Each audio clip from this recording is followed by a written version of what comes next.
उत्पत्ति अध्याय 29।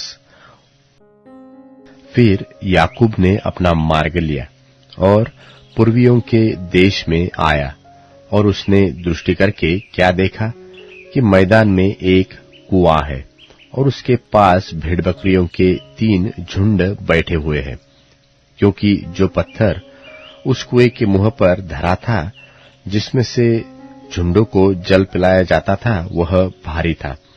और जब सब झुंड वहां इकट्ठे हो जाते, तब चरवाहे उस पत्थर को कुएं के मुंह पर से लुढ़काकर भेड़ बकरियों को पानी पिलाते और फिर पत्थर को कुएं के मुंह पर जो कत्यो रख देते।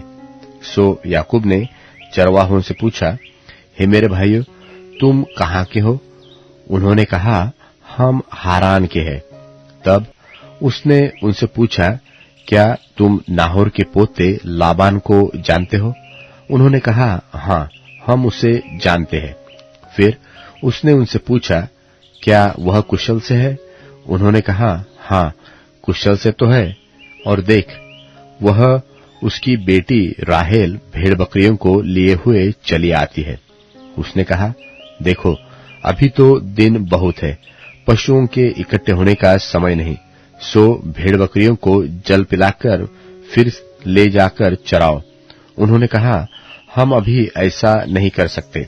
जब तक सब झुंड इकट्ठे होते हैं, तब पत्थर कुएं के मुंह पर से लुढ़काया जाता है, और तब हम भेड़ बकरियों को पानी पिलाते हैं। उनकी यह बातचीत हो ही रही थी कि राहेल, जो पशु चराया करती थी, सो अपने पिता की भेड़ बकरियों को लिए हुए आ गई। अपने मामा लाबान की बेटी राहेल को और उसकी भेड़ बकरियों को भी देखकर याकूब ने निकट जाकर कुएं के मुंह पर से पत्थर को लुढ़काकर अपने मामा लाबान की भेड़ बकरियों को पानी पिलाया।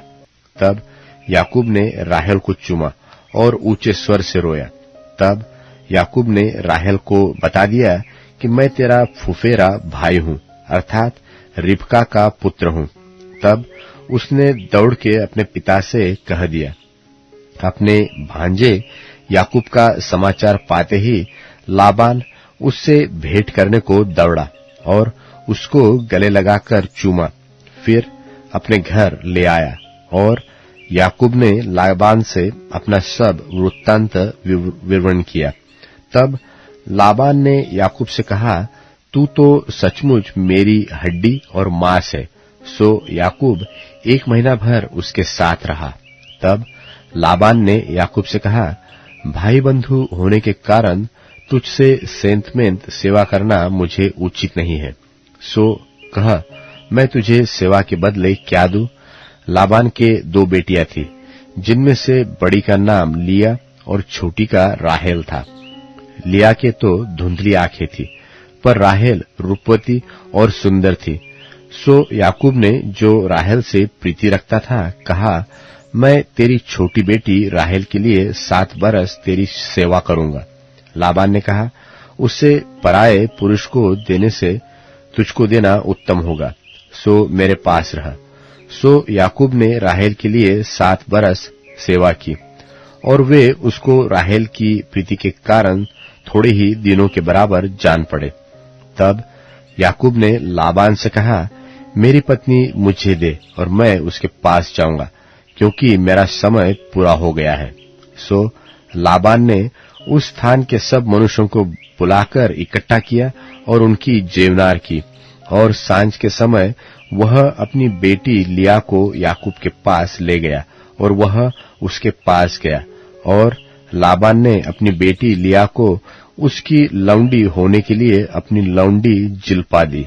भोर को मालूम हुआ कि यह तो लिया है।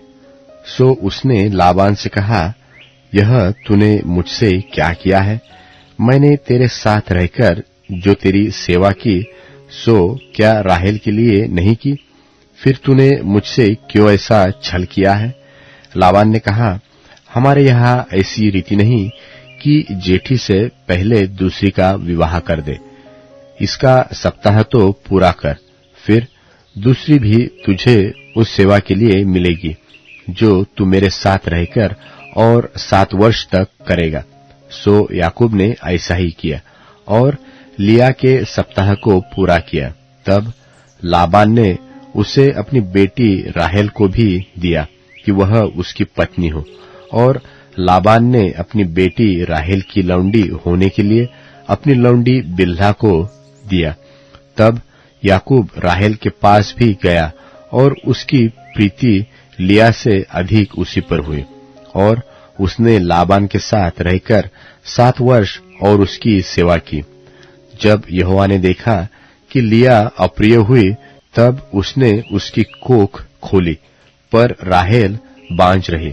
सो लिया गर्भवती हुई और उसके एक पुत्र उत्पन्न हुआ, और उसने यह कहकर उसका नाम रूबेन रखा कि यहोवा ने मेरे दुख पर दृष्टि की है, सो अब मेरा पति मुझसे प्रीति रखेगा। फिर वह गर्भवती हुई और उसके एक पुत्र उत्पन्न हुआ।